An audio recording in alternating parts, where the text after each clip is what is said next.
we must address the situation in Cuba with clarity and courage.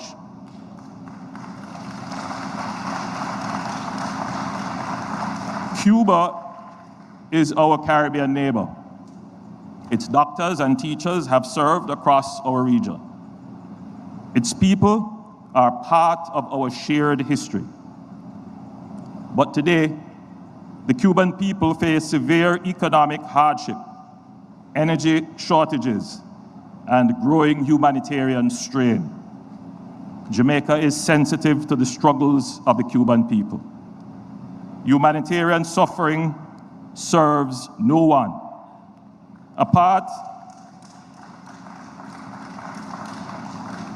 from our fraternal care and solidarity with the Cuban people, it must be clear that a prolonged crisis in Cuba will not remain confined to Cuba. It will affect migration, security, and economic stability across the Caribbean basin. It is therefore important that we carefully consider this matter and take collective action. Let there be no doubt, Jamaica stands firmly for democracy, human rights, political accountability, and open market-based economies. We do not believe that long-term stability can exist where economic freedom is constrained and political participation is limited. Sustainable prosperity requires openness to ideas, to enterprise, to investment, and to the will of the people. This moment, therefore, calls not for rhetoric, but for responsible statecraft, even as we encourage support for humanitarian relief. Jamaica supports constructive dialogue between Cuba and the United States aimed at de-escalation, reform, and stability. We believe there is space, perhaps more space now than in years past, for pragmatic engagement that protects the Cuban people from any further deterioration in their circumstances and instead promotes national and regional prosperity.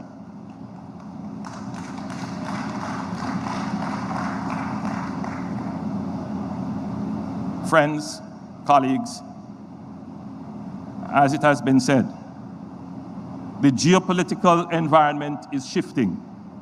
Maybe it has already shifted. This may well be a moment of opportunity, a moment for transition, for recalibration, for a new chapter. CARICOM can play a constructive role, not as an ideological bloc, but as a community of democratic states offering cooperation, economic reform, and social development. This is not a moment for division in our community. It is a moment for maturity, for principled realism, and if we act wisely, for positive change in our hemisphere. This brings me to the second shared challenge, navigating the transformation of the global system itself. The new geopolitical and economic environment is being shaped by strategic rivalry, supply chain realignment, and a new era of trade protectionism alongside rapid technological disruptions powered by artificial intelligence. Control over information platforms, standards, algorithms, and networks now influence economic power, national security, and policy autonomy as profoundly as control over physical resources once did. For small states, the risk of marginalization in this environment are real, but so too are the opportunities for leapfrogging if we act deliberately. Digital capability is now a component of sovereignty. states that do not shape how technology is deployed will increasingly find their policy space shaped by others. Small states cannot afford to be passive observers of these shifts. Yet, here again, CARICOM's diversity is an asset. Because we are not bound to a single foreign policy.